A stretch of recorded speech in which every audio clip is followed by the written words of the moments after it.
મારું નામ વાળા ભરતસિંહ પોપટભા, પ્રદેશ પ્રમુખ ખેડૂત કલ્યાણ સંગઠન. અત્યારે અમદાવાદમાં અઠવાડિયા પહેલાં જે ખ્યાતિ હોસ્પિટલમાં એક ડૉક્ટરો એ કટલખાના જેવું કામ કર્યું અને કસાઈઓને પણ લાજવે એવું માનવવધનું કામ કર્યું કહેવાય. અત્યારે 2 દર્દીઓને તો સ્થળ ઉપર મૃત્યુ પામ્યા એવા સમાચાર દેશભરની અંદર પ્રસિદ્ધ થયા.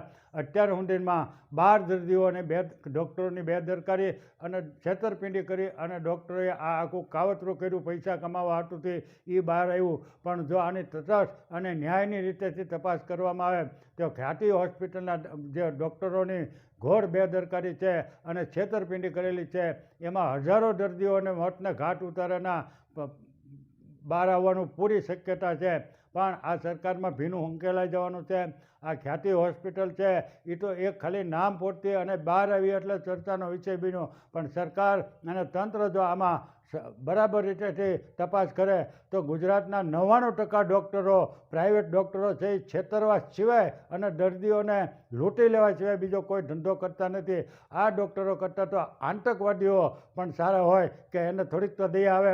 અત્યારના આ ડૉક્ટરોને કોઈ પણ જાતની દયા જેવો છાંટો રહ્યો નથી. પણ આ સરકારની મિલીભગતથી મોટું જબરકાઉટ. અત્યારે પ્રધાનમંત્રી નરેન્દ્રભાઈને નામની આયુષ્યમાન યોજના હોય કે પછી 70 વર્ષથી ઉંમરના હોય એને 10 લાખની સહાય, ટૂંકમાં પ્રધાનમંત્રીના નામની જે કંઈ યોજના હોય એમાં લૂંટબાજી કેમ કરવીને પ્રજાને કેમ લૂંટી લેવા એવા આયોજનબંધ કાવતરું કરીને પછી જ પ્રધાનમંત્રીના નામની યોજના બહાર પડે.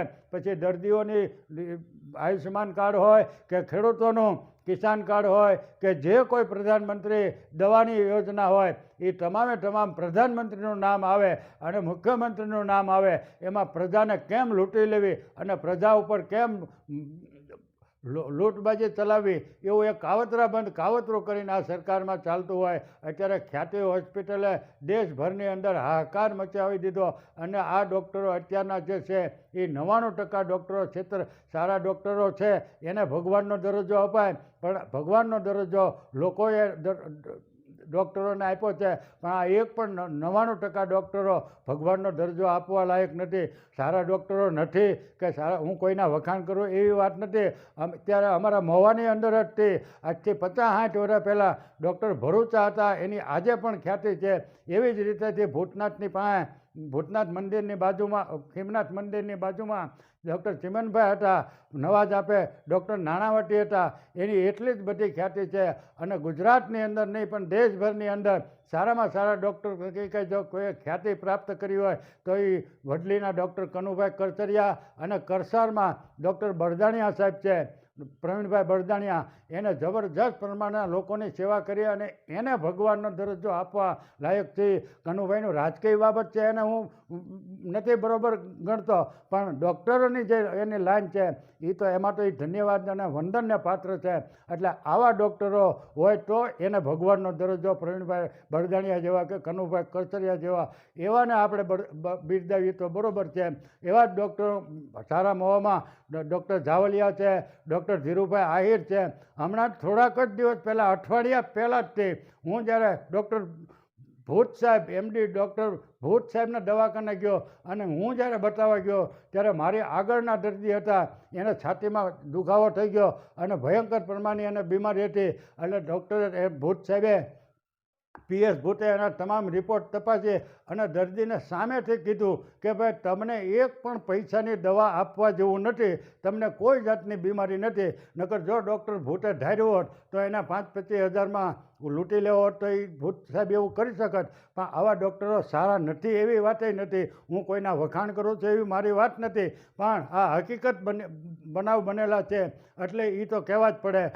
મેં ઘણા વર્ષો પહેલાં હનુમત હોસ્પિટલ છે, પૂજ્ય મોરારી બાપુએ કથા કરીને બનાવેલી હોસ્પિટલ છે, એમાં પણ મોટા પાયે ભ્રષ્ટાચાર થયેલો એ મારે ખુલ્લો કરવો પડેલો.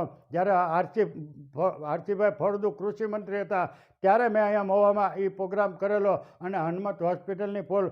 પણ એવી રીતેથી જો અત્યારે સરકાર અને તંત્ર જો સફાળું જાગે તો ગુજરાતમાં રોજના અબજો રૂપિયા ડૉક્ટર જે પ્રજાના ખોટી રીતેથી લૂંટી લે, ખોટા ઓપરેશન કરે. હું કોઈને વખાણ કરું એવી મારી બિલકુલ વાત. તમે સદભાવના હોસ્પિટલ પ્રવીણભાઈ છે એના તમે કેસ તપાસો ડિલિવરીના, આપણે જેને પ્રેગ્નેન્ટ કહી એ ડિલિવરીના બહેનોના કેસ 1000 કેસનો તમે સર્વે કરો અને પછી પ્રાઇવેટ ડૉક્ટરોના 1000 કેસ સર્વે કરો તો ત્યાં 5% જ બહેનોને સર્જરી થાય છે અને પ્રાઇવેટ દવાખાનામાં કોઈ પણ ડૉક્ટરના 1000 કેસ લ્યો તો અહીંયા 95% સર્જરી કરવામાં આવે છે. આ ફર્સ્ટ રિપોર્ટ મારો અનુભવ બોલે છે, મારો ઘણા વર્ષનો આની ઉપર નજર છે, એટલે મારે કહેવું પડે છે કે હવેના ડૉક્ટરો છે એ મોટી લૂંટબાજ કરવા છે. આની કરતાં તો રાક્ષસો ગુંડા અને આતંકવાદીઓ હજારો વખત સારા હતા. આને હવે ભગવાનનો દરજ્જો ન હોય. તમે આની તપાસ કરો. મહુવા અને ભાવનગર જિલ્લાના આરોગ્ય વિભાગના અધિકારીને મારી સીધી સૂચના છે, તમે તમામ ડૉક્ટરોના રજિસ્ટર મગાવો અને આવા જે ડુપ્લિકેટ ડૉક્ટરોનો રાફડો ગામડે ગામડે પાટ્યો છે એને પણ દૂર કરો.